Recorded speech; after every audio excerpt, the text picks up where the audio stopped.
How to turn on passcode and lock on Zangi application. Do you guys want to turn on passcode on Zangi application?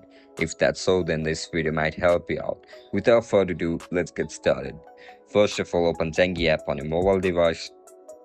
If you don't know how to download Zangi app on your mobile device, then make sure to check out our guide on how to do it. After you open up the app, now log in into your account with your registered email and password. After you get logged in, now scroll down and just simply tap on privacy.